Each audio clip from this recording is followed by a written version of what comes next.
আসসালামু আলাইকুম। সকল সম্মানিত ব্যাংকার ও আর্থিক প্রতিষ্ঠানে কর্মরত কর্মকর্তা যারা শুনছেন ও দেখছেন সবাইকে আমার চ্যানেল ব্যাংকিং স্যাপিয়েন্সে স্বাগতম। মনিটারি অ্যান্ড ফাইন্যান্সিয়াল সিস্টেম সাবজেক্টে প্রিভিয়াস ইয়ারে যেসব শর্ট নোটস এসেছে তা থেকে কতিপয় শর্ট নোটস নিয়ে আজকের টিউটোরিয়াল ক্লাসটি আলোচনা করব। এগুলো ছাড়াও কিছু কমন শর্ট নোট আছে, যেমন green banking, agent banking, social corporate responsibility. এই শর্ট নোটগুলোও অবশ্যই দেখে যাবেন। আপনারা চাইলে আমার credit operation and management playlist থেকে শর্ট নোটের ভিডিওটি দেখে নিতে পারেন। প্রথমেই জানবো সিআরআর কি। CRR stands for cash reserve ratio. Commercial ব্যাংকগুলোকে সেন্ট্রাল ব্যাংকের সাথে একটা মিনিমাম ডিপোজিট মেনটেন করতে হয় in the form of cash. Banks are advised to follow the circular issued by the Monetary and Policy Department of Bangladesh Bank time to time in this regard. CRR is equal to reserve requirement by total deposits. CRR is 4% on bi-weekly basis, depend on the average total demand and time liabilities, and 3.5% on daily basis on the same ATDTL. Next is SLR. SLR stands for Statutory Liquidity Ratio. এখানে commercial ব্যাংকগুলোকে central ব্যাংকের সাথে minimum deposit maintain করতে হয়, but not in the form of cash only, but also in the form of gold or other securities. It is basically the reserve requirement that banks are expected to keep before offering credit to customers. বর্তমানে SLR rate 13% for conventional banks and 5.5% for শরিয়া based bank. তবে এক্সামের আগে বাংলাদেশ ব্যাংকের website থেকে অবশ্যই updated data জেনে যাবেন। What is smart? Acronym of smart is 6-month moving average rate of treasury bill. It is regarded as the reference rate for setting the final lending rate. Bangladesh bank 2024 সালে smart রেটকে ভিত্তি হিসেবে নিয়েছিল lending rate নির্ধারণের জন্য। Treasury বিলের 6 মাসের গড় discount রেটকে Bangladesh bank প্রতি মাসের 1 তারিখে স্মার্ট রেট হিসেবে আপলোড করত এবং স্মার্ট রেটের সাথে একটা মার্জিন যোগ করার জন্য ব্যাংকগুলোকে নির্দেশনা দেওয়া হয়েছিল। What is IRR? IRR stands for internal rate of return. কোনো প্রজেক্ট বা ইনভেস্টমেন্টের প্রফিটেবিলিটি মেজার করার জন্য আইআরআর ব্যবহার করা হয়। It is the rate of return where NPV is equal to 0, অর্থাৎ আর এর যে মানের জন্য এনপিভির মান 0 হয় সেটাকেই বলা হয় IRR. Here C represents the cash flows at time t and C naught is the initial investment and r is the internal rate of return. Now repos and reverse repos. Repos and reverse repos মূলত একই transaction. একটা ট্রানজ্যাকশনের দুটো side আছে, বিষয় হলো যিনি transaction করছেন তিনি কোন সাইডে আছেন। It is a repurchase agreement for the party who first sold the security, অর্থাৎ যিনি প্রথমে সিকিউরিটিটা সেল করেন তার জন্য এটা repurchase agreement. On the other hand, যিনি প্রথমে সিকিউরিটিটা পারচেস করেন তার জন্য এটা reverse repurchase agreement or reverse repo. Another important term is sustainable finance. Sustainable finance refers to financial practices and investments that consider environmental, social, and governance factors. Sustainable finance এর লক্ষ্যই হলো long term social and environmental goal achieve করে সেই সাথে টেকসই অর্থনীতি বিনির্মাণে অবদান রাখা।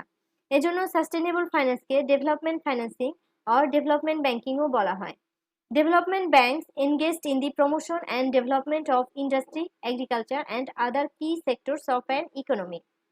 Next is monetary policy statement. সংক্ষেপে এটাকে এমপিএসও বলা হয়।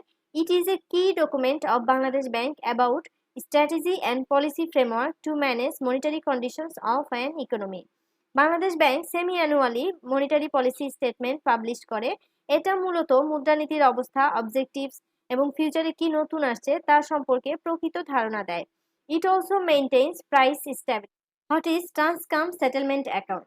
It is a type of financial account that are used in banking and financial sectors, particularly within the context of handling and managing trust funds and settlement transactions. সাধারণত বিভিন্ন financial ট্রানজাকশনের সেটেলমেন্টের সুবিধার্থে এই অ্যাকাউন্টে ডিজাইন করা হয়েছে। যেমন সেন্ট্রাল ব্যাংকের সাথে প্রত্যেক কমার্শিয়াল ব্যাংকের একটা সেটেলমেন্ট অ্যাকাউন্ট আছে। সবসময় হুবহু লেখার প্রয়োজন নেই। একটা টার্ম সম্পর্কে আপনি জানেন যা একজন ব্যাংকার হিসেবে তাই লেখার চেষ্টা করুন। যেমন আমরা সবাই চাই ইকোনমিতে প্রাইসটা স্টেবল থাকুক। প্রাইস খুব বেশি কমে গেলে উৎপাদনকারী ক্ষতিগ্রস্ত হবে, আবার খুব বেড়ে গেলে ভোক্তার নাগালের বাইরে চলে যাবে। অর্থাৎ ক্রয় ক্ষমতা কমে যাবে। So pricing needs to be stable. Central bank's aim is to keep price stable so that consumers are confident that price will not increase or decrease rapidly and change their behavior abruptly. Price stability সম্পর্কে যদি আমরা এতটুকু 5-6 লাইনে লিখতে পারি তাহলেও কিন্তু 5-এর মধ্যে 4 মার্কস ক্যারি করা সম্ভব। Next is RTGS. RTGS stands for Real Time Gross Settlement. It is an electronic interbank fund transfer system where fund transfer take place one bank to another on a real time and gross basis. Here real time means transaction is not subjected to any waiting period, and gross settlement means transaction is booked in central bank's account one to one basis without any netting figure. It allows both local currency transaction as well as foreign currency transaction, and upcoming acceptable currencies are US dollar, British pound, Canadian dollar, euro, Japanese yen. Another important term is BEFTN.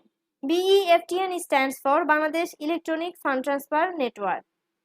It is highly reliable and efficient nationwide batch-oriented fund transfer system, and it provides interbank payment and settlement of electronic debit and credit.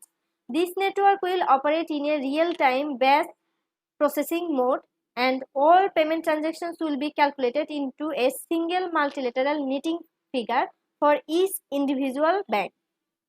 And final settlement will take place using accounts that are maintained with the Bangladesh Bank. What is electronic money or M-wallet? A digital wallet is also known as e-wallet. E-wallet or electronic wallet is a type of electronic card used for online transactions through a computer or a smartphone. যে কোনো লেনদেনের আগে ওয়ালেটে অর্থ জমা করা যায় এবং প্রয়োজন মাফিক অনলাইন ট্রানজাকশন করা যায়। E-wallet has two components, software and information. The software component stores personal information and provides security and encryption of the data. On the other hand, information component is a database of details provided by the user, which includes their name, shipping address, payment method, amount to be paid, credit or debit card details ইত্যাদি। অন্যদিকে mobile wallet হলো digital wallet প্রযুক্তির আরেক ধাপ যা mobile অ্যাপের মাধ্যমে accessible. Instead of paying cash, check or credit cards, a consumer can use a payment app on a mobile device to pay for wide range of goods and services. এখন কয়েকটি মার্কেটের concept ছোট করে জেনে নিব। First is OTC market. OTC stands for over the counter. It is a decentralized market where financial securities, currencies and other financial instruments are traded between the dealer, broker and electronic platform rather than on central exchange system.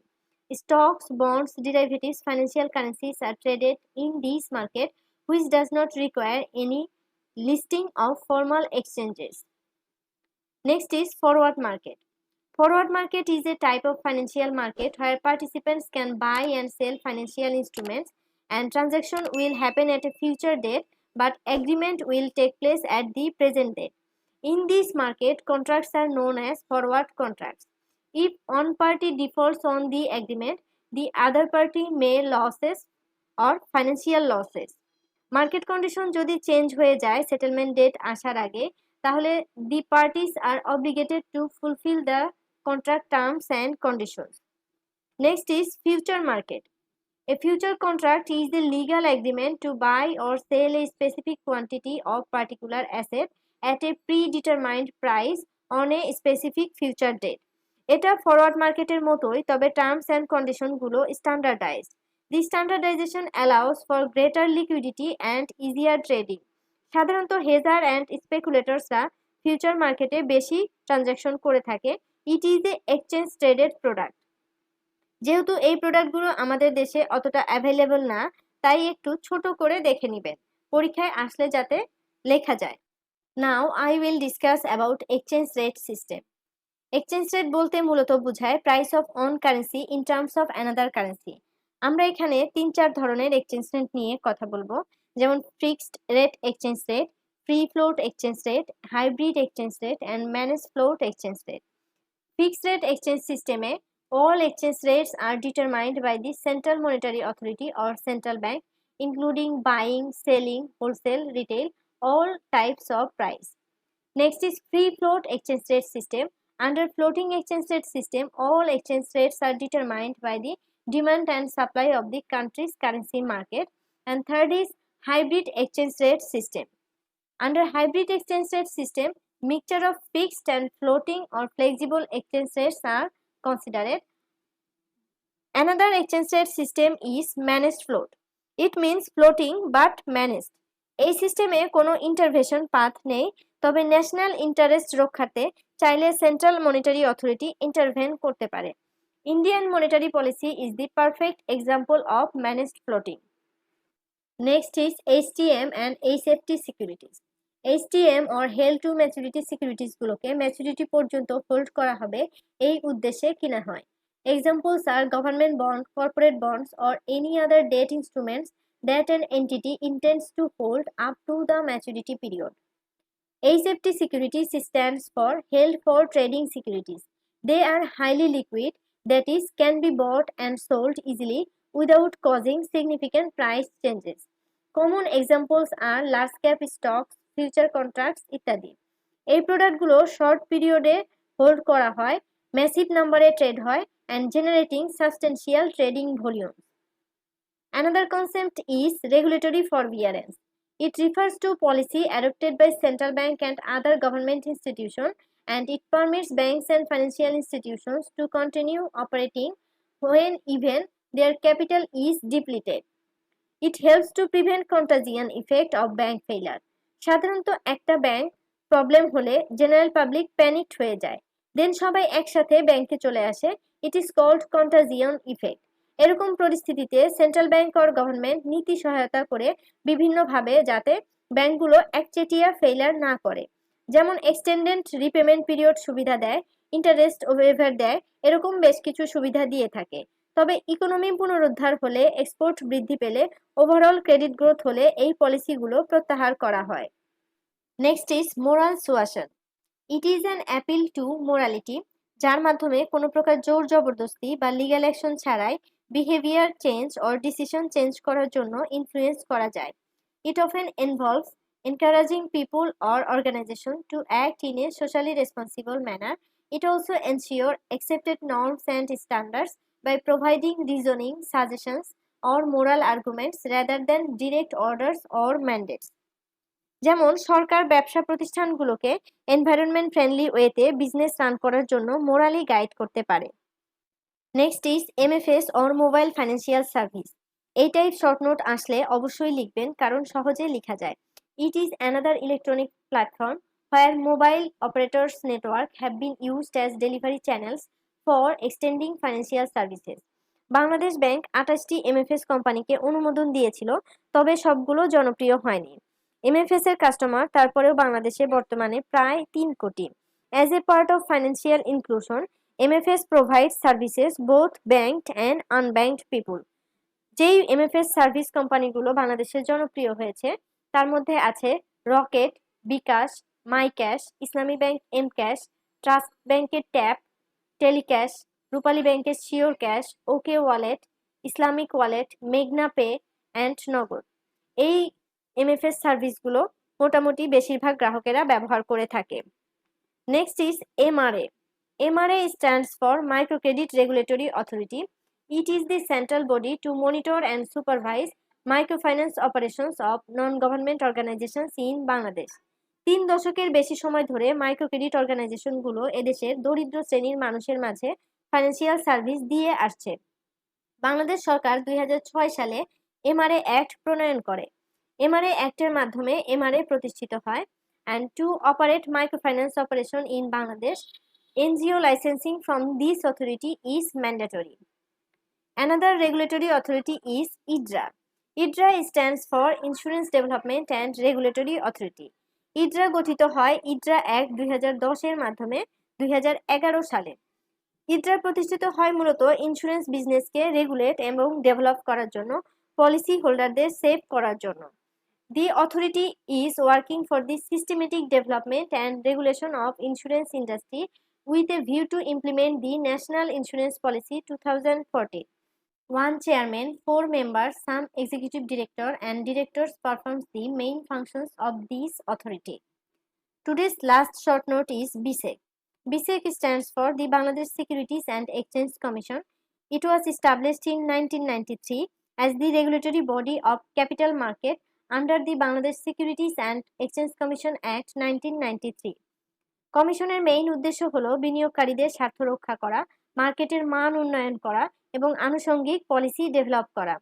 সরকার একজন chairman এবং 4 জন commissioner নিয়োগ করে বিসেক পরিচালনার জন্য। Chairman is the chief executive, where commission is a statutory body and attach to the ministry of finance. এই সাবজেক্টের short নোটসগুলো একটু technical term which are related with banking and monetary policy. Concept clear না থাকলে লিখা tough, বানিয়ে টানিয়ে লিখলেও 4 marks আসবে। তো ছোট করে লিখেন, সমস্যা নাই, তবে এক্সাক্ট লেখার চেষ্টা করেন। কাজেই চেষ্টা করুন পড়ে যেতে পরীক্ষার হলে। ভালোভাবে এক্সাম শেষ করুন এই প্রত্যাশায় আজকের টিউটোরিয়াল এখানেই শেষ করব। Thank you and stay happy.